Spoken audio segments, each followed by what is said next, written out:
সারা দেশের উপর দিয়ে বয়ে যাচ্ছে তীব্র থেকে অতি তীব্র তাপপ্রবাহ, যার প্রভাবে মেহেরপুরে নানা রোগে আক্রান্ত রোগীর সংখ্যা বাড়ছে, যার বেশিরভাগই শিশু রোগী। ডায়রিয়া ও ঠান্ডাজনিত রোগে আক্রান্ত শিশু নিয়ে হাসপাতাল চত্বরে ভিড় করছেন স্বজনরা। মেহেরপুর থেকে মাজেদুল হক মানিকের তথ্য ছবিতে ইমরুল কায়েসের রিপোর্ট। 1, 2, 3 ঢাকায় জমি জিতে নিন 100% ক্যাশব্যাক সহ 20 কোটি টাকার পুরস্কার।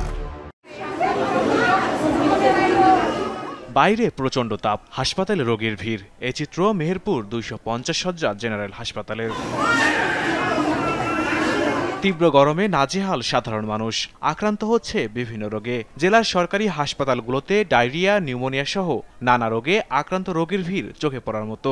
চিকিৎসা নিতে আসা রোগীদের অধিকাংশই শিশু।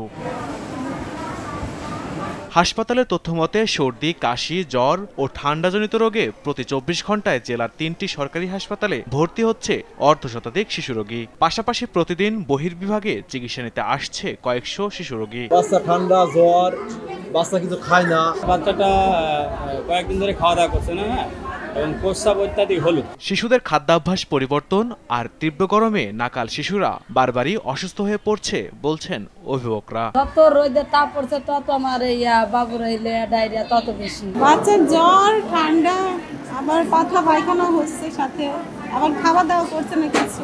ঠান্ডা লেগেছে, জ্বর আসছে আর কাশছে। শিশুদের স্বাস্থ্য সুরক্ষায় বিভিন্ন ধরনের পরামর্শ দিচ্ছেন এই শিশু বিশেষজ্ঞ। বাচ্চা 6 মাসের নিচে সেই সমস্ত মায়েদের উপদেশ থাকবে যে তারা তুলনামূলক যেখানে ঠান্ডা বাড়ি সেই ঠান্ডা পরিবেশের দিকে থাকার চেষ্টা করবে, এবং তরল জাতীয় খাবার যেগুলো আছে সেগুলো বেশি বেশি করে খাবে, যাতে তার নিজে পানি শূন্য না হয় এবং তার দুধের ঘাটতি না হয়। বাচ্চা যখনই ঘাম হবে তখন সেই ঘামগুলোর সাথে সাথে মুছে দেওয়ার চেষ্টা করবে।